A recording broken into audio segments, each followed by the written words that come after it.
What's up, YouTube? It's OutboardPrism here today. So short video I'm gonna make. I know I said short, but it's gonna be probably pretty long. I don't know exactly how long it's gonna be. Okay, so people have still been asking me questions about NBT Studio, not knowing how to install it, different things like that, asking how to do certain things, how do I want to do it, different things like that. Is this software free? Yes, this is gonna kind of answer some of those questions and a few other questions that people keep asking me. Hopefully I can just send them this video after I get done making this, and if you'll just explain it to people. Um, so this video is only for PC players, because this only works if you have a PC. What I'm going to show is NBT Studio, which is a PC software only, as far as I'm aware, currently. I don't know if they have plans to do anything else with it, but yeah. Short and sweet. It's going to be timestamps in the video. So if there's something you want to know and you don't care about the whole rest of the video, just skip to the timestamp of what you care about. Otherwise, just don't care. Okay? You good? Everyone understands? Glad to hear. So let's get on into the video. Peace. Okay, so now that we're over here, let's just get through the basics of stuff. Questions I constantly get asked is, how do I save a villager, or how do I get an item from a chest, or whatever else? Or how do I do other things? So just a simple thing right here. If you want to save a villager, simple, trap the villager in a place. However you want to have him, just have him trapped, so that way you can do it. And then place a structure block next to him. Make sure the area around the border has him selected. Make sure the border has been selected like so. Then you want to name him, so in this case I'm going to name NPC. And make sure entities, include entities is selected. And if you don't want the whole structure, you can just remove the blocks, and that would be perfectly fine right though. So just click export, and you can export this to your desktop. So let me do that real quick. And there we go. Now that's on my desktop. Now, for chest, same thing. So here's the items that are in a chest. So we have a potion, we got some of these items like so. So these items right here are saved, and as you can see, I even put enchantments on here. You can name them, do whatever else you want to them, but either way, you can make maxed out armor and stuff just to make it easy for yourself. So let's say if you want to give the villager like armor tools and stuff with like 4 enchantments or just certain enchantments, you could actually fully enchant it over here on like Minecraft, and then put it in a chest and then just copy that chest. So in this case, I'm just gonna save it, make sure once again that the border is selected for the chest. This time you don't have to include entities, but I normally just leave entities on, it's fine. Make sure blocks removed is on, I mean not on, but off. And then just save that, so I'm just going to call this box. I'm going to export it. Now that right there is also on my desktop. Next up, people ask, when you re-enable achievements, the re-enable achievement aspect, people ask, do you still keep the things you turned on? Do they stay on? Yes. But not if you put it on a RAM server. RAM servers tend to have issues where they disable some commands that you have enabled. So let me show you what I mean by that. So this is keep inventory, so I'm going to turn keep inventory on. So if I would have died, I would have lost everything I had, so let's just make the point real quick. Let me grab this. If I just turn myself into survival, and I go over here and die real quick. As you can see, I'm dead. Now if I walk over here, as you see, I lost my item. Now if I was to die again with keep inventory on, I still have my sword and stuff. Now this will stay on, so I'm just going to leave this enabled so that way I can come back and show you this in a minute. Next up, if you're playing realms, if you're making a realm server and you want the commands to still be enabled, you do need to kind of fiddle with it. And by that I mean I like to set up this kind of system. So what this right here is it's a command block set to constant, and what it's doing is it's detecting if there is a player in the game. So every time a player joins, this will get triggered. And as long as that player's in the game, it will constantly trigger it. So I have this command set to 30, you can set to 60, you can set to whatever. Just the longer it takes for this command to run when a player joins, the longer it would take to run whatever other commands you want it to run. So keep that in mind. So for this simple thing, I have it set here to detect players. So it says test pass, which means a player is in this match, which yes it is, it's me. Then I have it set to immediately run a chain command, which you could run this as high as you want, as many commands as you want.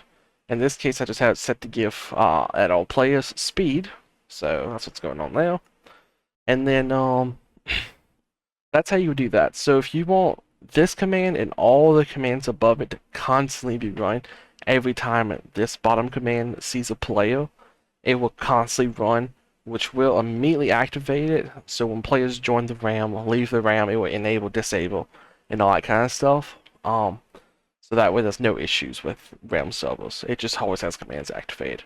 But if you don't want the commands to constantly run, so you only want the test command to run, this one right here, to test for players. Let's say if you only want this to run, as long as there's a play in the match, if it outputs test pass, it will send a redstone signal to a comparator. So you can use this the comparator to run redstone into other things to only get the commands to run once. So for instance, I have this comparator into a piston, pushing arm instead. But this could be a command block or whatever else. So if this thing passes just one time, it would turn this on, which will run that command, all the commands that you have connected to it. So that's how you can make it so it only runs all the rest of the commands once, but it will always keep this command activated and keep running it. Now, if you do a chain, like I said, like this, it will constantly run every single command block in the chain. No matter how many of these you have, it will always run it. So, just be warned of that. If you want to chain it like this, it does have some lag consequences, possibly. So you could do this method and just chain it like that, so it only does it once. Now, that's all I have to say over here on this side. So now let's go back over there so I can show you the rest of the stuff over on NbtStudio. Real quick before we go to NbtStudio, I just wanted to add that this is the map we're going to be editing stuff. The way you can do the map stuff is just have your map that you want to change it to, like your stuff, change it to survival by default. Come down here, disable allow cheats, and make sure all of this stuff is disabled.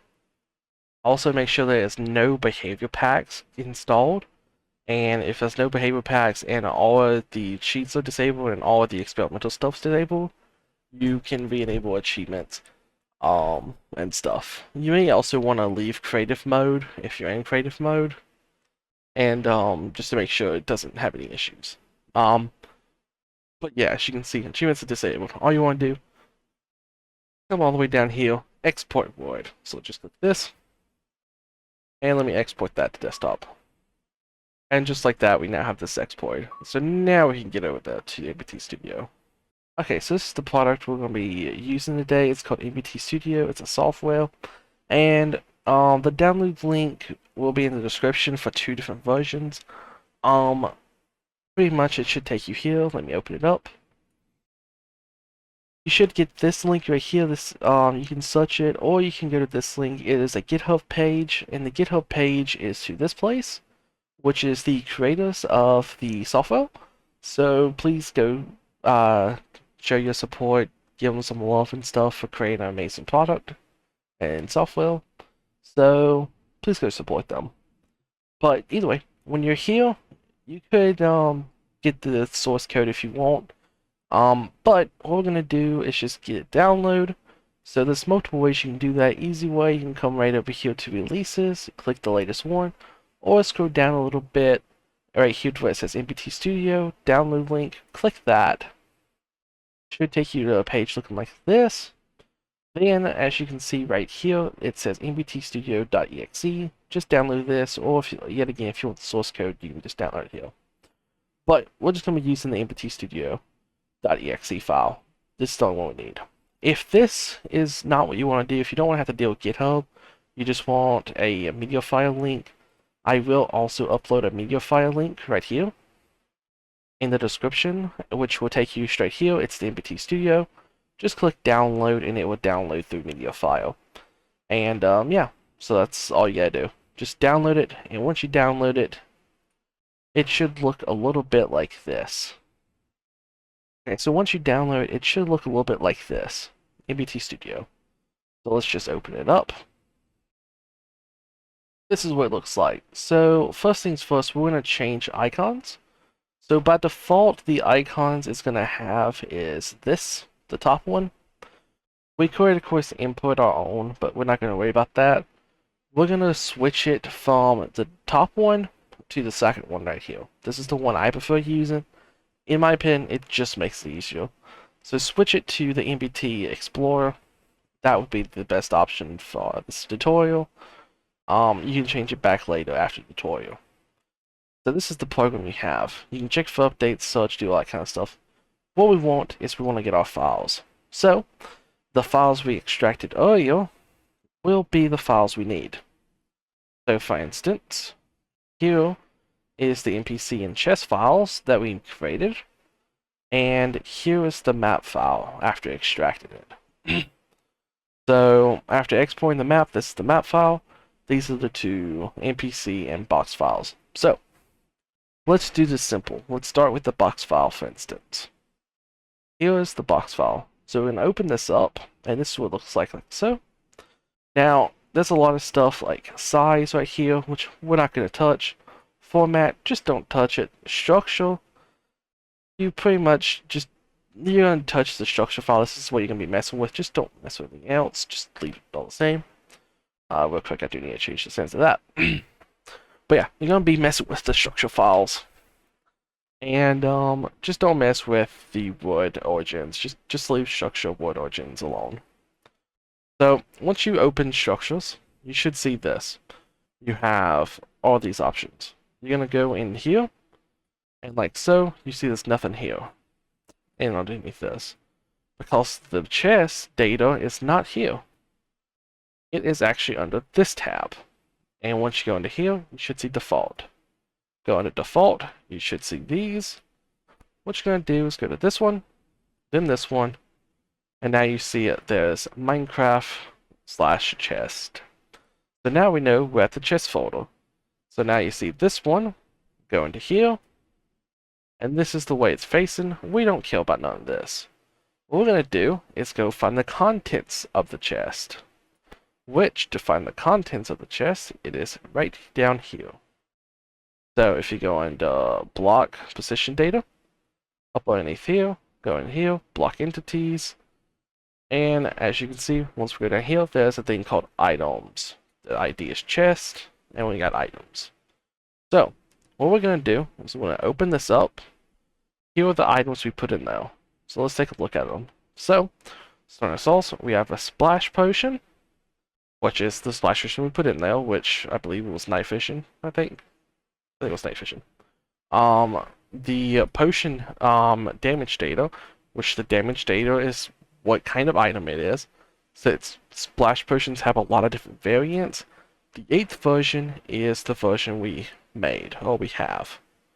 So that is just a different potion data. If you change this to another number, it will change it to a different potion. The amount of that potion, or the amount of the item you have, in that case it would be the amount of potions you have, which since you can only stack one potion, don't mess with that. Next up, we're going to go down, right here, here's our cobblestone, this block right here, we don't mess with this, just leave this, you can even delete this if you want. It doesn't matter, it's going to be added back when Minecraft loads. Anyway, right here is the amount, so we have 64, and that's good. It's in slot 1, so we can change that if we want. We're just going to leave it. So, when adding an item into the chest, you have to remember what slots you have and how many slots are in a chest. So it goes left to right, and it goes top left to bottom right. So, when you're thinking of the slots, you can count it if you want, and then figure out what slot you need to change this to put the item inside of it. Now, in this case, we have golden apples, but what we want is we want these.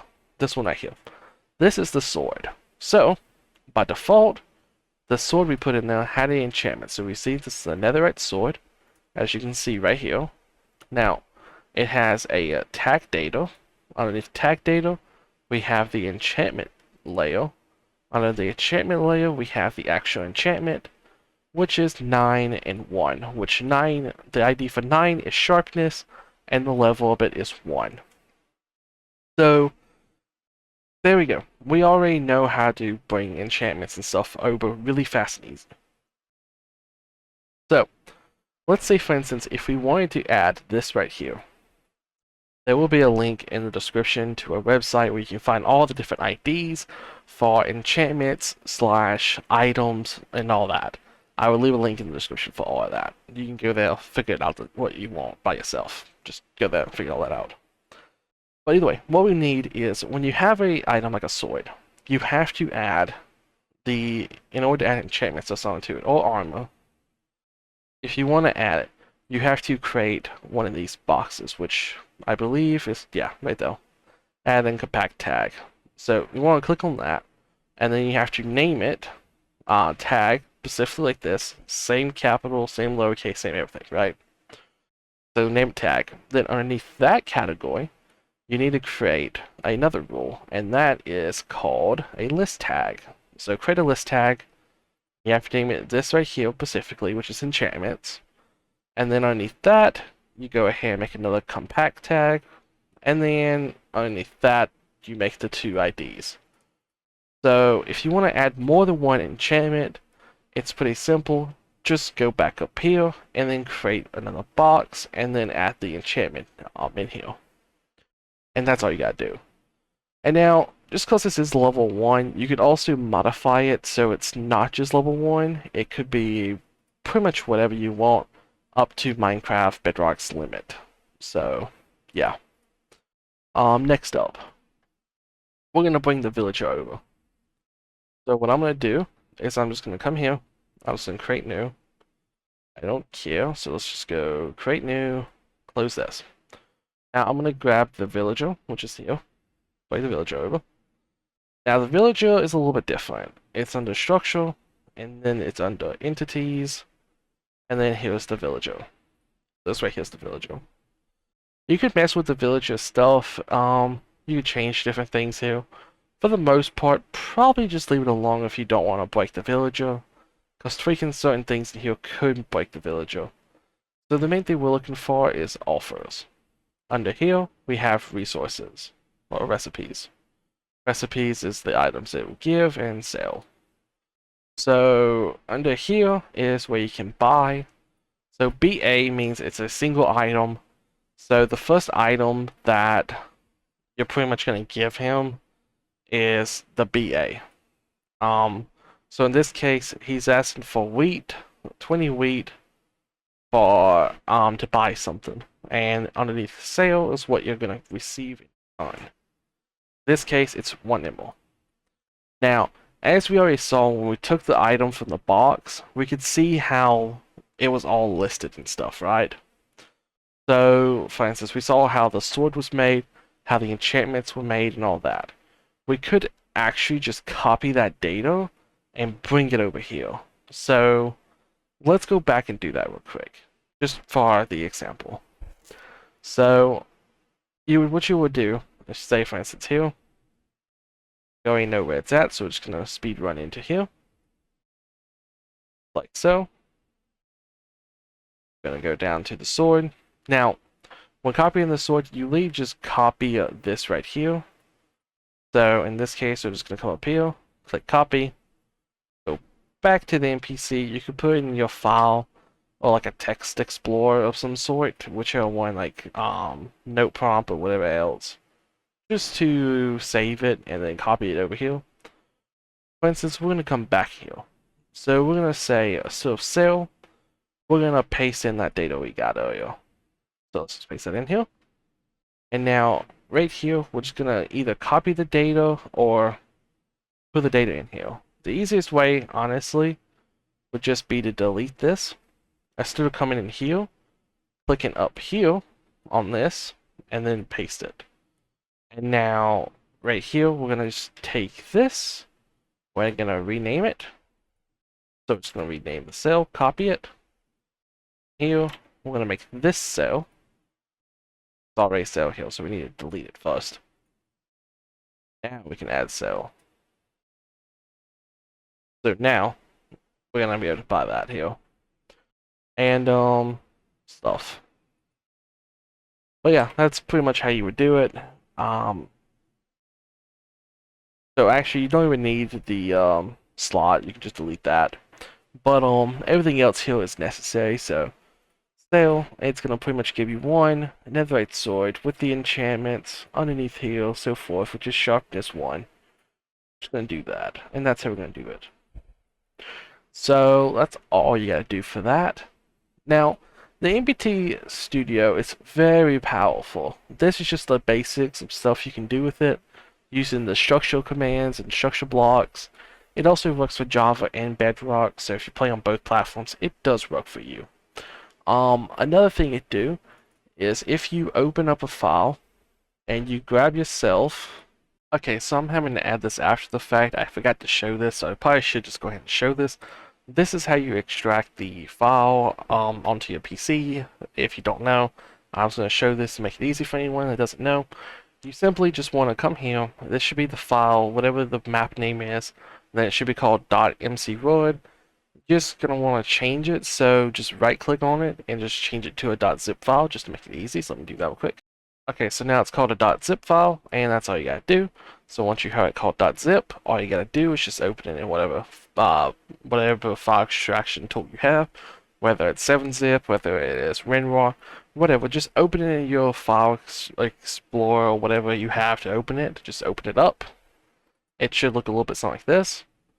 Just come in here. The only file you're looking for is this level right here. You just want this level file right here. So just drag and drop it. Once you drag and drop it, just open it in NbtStudio and it should just work. Once you get done, just drag and drop it back in. It should automatically upload it.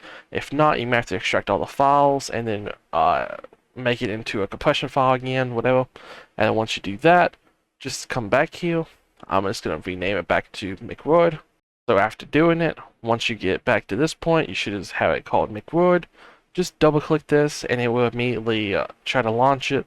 But you may have to also put it in, you might have to open Minecraft and then click import and just import it that way. Either way, it should work. That should be all you have to do. And now let's get back to the rest of the video. You have a Word folder and you extract the Word into your desktop. And then you extract it. You should get a thing called level. That thing is called this, level.dat, whatever. You're going to take this file, drag it and drop it in here. And it should open up with this. So for the most part, we're just going to leave all this alone. The part we care about is on down here. So if you scroll on down, you should see all this stuff. For the most part, just don't mess with most of this. You may have to tweak a few things in case you forgot to do it earlier. But the main thing we're looking for is this right here. Has been loaded in Creative. So, as you can see, it says has been loaded in Creative. If you come here and change this to 0, that means it has never been loaded in Creative. And if you have used a behavior pack on the map, you also need to set this to 0, otherwise it will not re-enable achievements. Both these have to be set to 0. It doesn't matter about resource packs. Resource packs don't stay the same.